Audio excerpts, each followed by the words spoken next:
ബിജെപിയിൽ നിന്ന് കോൺഗ്രസിലേക്ക് കൂടുതൽ പേരെ എത്തിക്കാനുള്ള സന്ദീപ് വാര്യരുടെ നീക്കത്തെ കരുതലോടെ നേരിടാനൊരുങ്ങി ബിജെപി. പാലക്കാട് നഗരസഭയിലെ 9 ബിജെപി കൗൺസിലർമാരെ സന്ദീപ് ബന്ധപ്പെട്ടതായി കേന്ദ്ര നേതൃത്വത്തിന് വിവരം.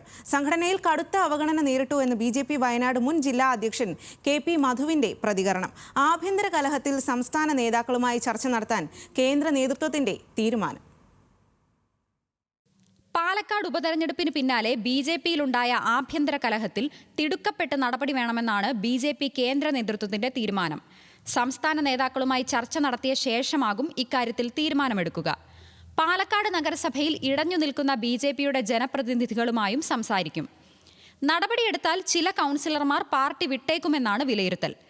ബിജെപിയിൽ നിന്ന് കോൺഗ്രസിലെത്തിയ സന്ദീപ് വാര്യർ 9 ബിജെപി കൗൺസിലർമാരെ ബന്ധപ്പെട്ടിരുന്നുവെന്ന് കേന്ദ്ര നേതൃത്വത്തിന് വിവരം ലഭിച്ചിട്ടുണ്ട്. എന്നാൽ ഇടഞ്ഞു നിൽക്കുന്ന ബിജെപി കൗൺസിലർമാരെ സമ്മർദ്ദം ചെലുത്തി കൊണ്ടുവരില്ലെന്നാണ് പാലക്കാട്ടെ നിയുക്ത എംഎൽഎയും കോൺഗ്രസ് നേതാവുമായ രാഹുൽ മാങ്കൂട്ടത്തിൽ പ്രതികരിച്ചത്. ഓപ്പറേഷൻ കമല മോഡലിനില്ലെന്നും രാഹുൽ മാങ്കൂട്ടത്തിൽ.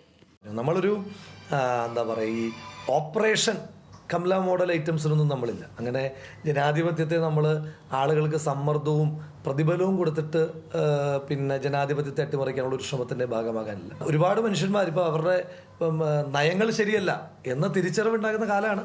ആ തിരിച്ചറിവുമായിട്ട് ബന്ധപ്പെട്ട് ആരും വന്നാലും നമ്മൾ പോസിറ്റീവായിട്ട് സ്വാഗതം ചെയ്യും. അതിനിടെ വയനാട്ടിലും ബിജെപിയിൽ ആഭ്യന്തര കലഹം തുടങ്ങി. ബിജെപി മുൻ ജില്ലാ പ്രസിഡന്റ് കെ.പി. മധുവിനെ കോൺഗ്രസിലെത്തിക്കാൻ സന്ദീപ് വാര്യർ ചർച്ച നടത്തിയെന്നാണ് സൂചന. ഇപ്പോൾ ഏതെങ്കിലും പാർട്ടിയിലേക്ക് പോകാൻ തീരുമാനിച്ചിട്ടില്ല. പക്ഷേ പൊതുപ്രവർത്തകൻ എന്ന നിലയിൽ അങ്ങനെയുള്ള തീരുമാനം എടുക്കേണ്ടി വരുമെന്നും കെ.പി. മധു പറഞ്ഞു. സന്ദീപ് ഇങ്ങനെ കോൺഗ്രസിലേക്ക് പോകുന്ന സമയത്ത് സന്ദീപ് എന്നെ വിളിച്ചിട്ടുണ്ടായിരുന്നു.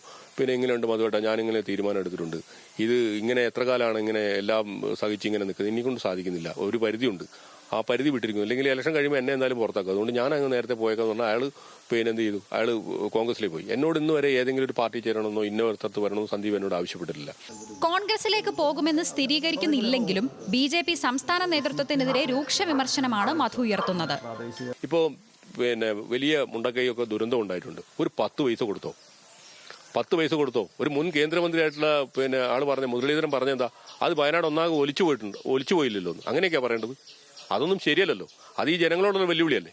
ഇവിടെ എല്ലാ ആളുകളും ബിജെപിയോടൊപ്പം ചേർന്ന് നിൽക്കാതെയും ബിജെപിയോടൊപ്പം സഹകരിച്ചെങ്കിൽ മാത്രമേ ഞങ്ങൾ ഇതൊക്കെ ചെയ്യുള്ളൂ എന്ന് പറയുന്നൊരു വാദം ശരിയാണോ? ജനങ്ങളോട് കൂട്ടുനിർത്തണമെന്ന്. കൂടെയുള്ളവനെ കൂട്ടി നിർത്താൻ പറ്റുന്നില്ല. അപ്പോഴാണ് ജനങ്ങളെ കൂട്ടി നിർത്താൻ വേണ്ടി പോകുന്നത്. കൂടെയുള്ളവനെ കൂട്ടി നിർത്താൻ അറിയാത്തവരും കൂടെ ജനങ്ങളെ ഒപ്പം നിർത്താൻ അറിയാത്തവരുമാണ് ഇന്ന് സംസ്ഥാന നേതൃത്വത്തിൽ ഇരിക്കുന്നവർ. എന്നാൽ കെ.പി. മധുവിന് പാർട്ടി വിടേണ്ട യാതൊരു സാഹചര്യവും ഉണ്ടായിരുന്നില്ലെന്നാണ് ബിജെപി വയനാട് ജില്ലാ പ്രസിഡന്റ് പ്രശാന്ത് മലവയൽ ന്യൂസ് മലയാളത്തോട് പറഞ്ഞത്. പാർട്ടി വിടേണ്ട ഒരു സാഹചര്യം നിലവിലില്ല. കാരണം അദ്ദേഹത്തിന് അർഹമായിട്ടുള്ള എല്ലാ പരിഗണനയും, ഒരു തരത്തിലുള്ള അവഗണനയും അദ്ദേഹത്തിനോട് കാണിച്ചിട്ടില്ല.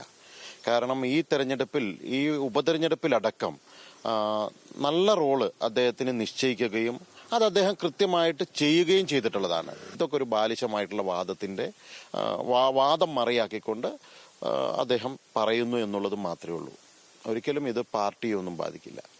പുനഃസംഘടന നടക്കാനിരിക്കെ കോൺഗ്രസിലേക്കുള്ള കൊഴിഞ്ഞുപോക്ക് ബിജെപി സംസ്ഥാന ദേശീയ നേതൃത്വത്തിന് തലവേദനയാകുമെന്ന് ഉറപ്പ്.